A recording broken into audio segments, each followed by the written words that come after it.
तुमच्या आमच्या कामाच्या बातम्या सविस्तर पाहूयात। मुंबई पुणे एक्सप्रेसवेवरील मिसिंग लिंकचं 1 मे रोजी उद्घाटन होणार आहे। मात्र मिसिंग लिंक वाहतुकीसाठी 2 मे रोजी खुला होण्याची शक्यता आहे। उद्घाटन कार्यक्रमासाठी मंडप उभारला जाणार असून सजावट सुद्धा केली जाईल। हा मंडप आणि इतर साहित्य काढण्यासाठी काहीसा कालावधी लागणार आहे, त्यामुळे त्याच दिवशी या मिसिंग लिंकवरून वाहतूक सुरू होण्याची शक्यता कमी आहे। रात्री उशिरा किंवा 2 मे पासून वाहनं या मिसिंग लिंकवरून धावू शकतील असा अंदाज आहे।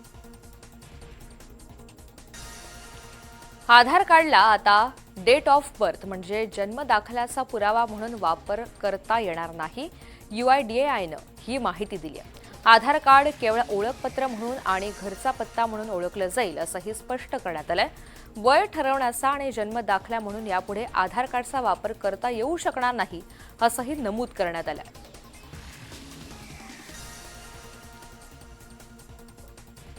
मुंबई ते मांडवा दरम्यान धावणारी M2M ची रोरो फेरी मंगळवारी तांत्रिक बिघाडामुळे अचानक रद्द करावी लागली। बोटीच्या रॅम्पमध्ये बिघाड झाल्यामुळे आत उभी केलेली वाहनं प्रवाशांना पुन्हा बाहेर काढण्याची वेळ आली। ऐन पर्यटन हंगामात फेरी रद्द झाल्याने प्रवाशांचे नियोजन कोलमडले आणि त्यांना मोठा मनस्ताप सहन करावा लागला। गोवा सरकारने केंद्राकडे केलेल्या मागणीला यश आलेलं असून बंगळुरू मडगाव मार्गावर वंदे भारत एक्सप्रेस सुरू करण्यास केंद्र सरकारकडून हिरवा कंदील मिळाला।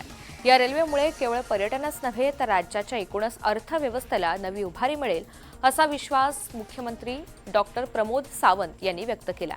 दिलेलं आश्वासन पूर्ण केल्याबद्दल त्यांनी पंतप्रधान नरेंद्र मोदी आणि केंद्र सरकारचे विशेष आभार मानलेत। युद्धामुळे महाग झालेल्या कच्च्या तेलामुळे आणि डॉलर महागल्यामुळे आता विधानसभा निवडणुका होताच भारतात पेट्रोल डिझेलचे दर किमान 5 रुपयांनी वाढतील अशी भीती व्यक्त केली जाते। सध्या भारताला महाग कच्चं तेल आयात करावं लागतंय। इतर देशांनी महाग कच्च्या तेलामुळे आधीच पेट्रोल डिझेलचे दर वाढवलेले आहेत।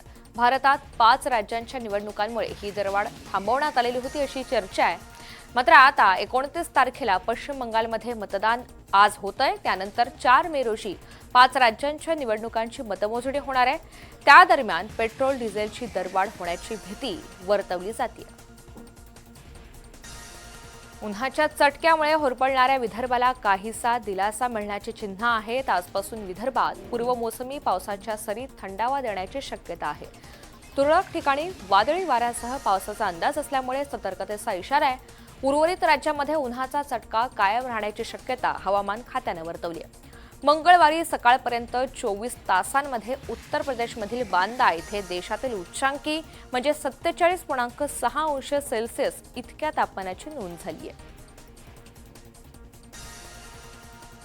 यंदापासून JEE प्रमाणे CET कक्षाने जाहीर केलेल्या वेळापत्रकानुसार MBA MMS CET 9 मे रोजी होणार असून त्यासाठी 53,931 विद्यार्थ्यांनी नोंदणी केली। 10 आणि 11 मे रोजी PCB गटाची MST CET परीक्षा होणार आहे। या परीक्षेला 1,16,538 विद्यार्थी बसणार आहेत। यानंतर 12 ते 21 मे या कालावधीत PCM गटाची MST CET घेतली जाणार असून त्यासाठी सर्वाधिक 3 लाख जास्त पर्सेंटाईल असलेला निकाल ग्राह्य धरला जाईल असं कक्षाने सांगितलंय।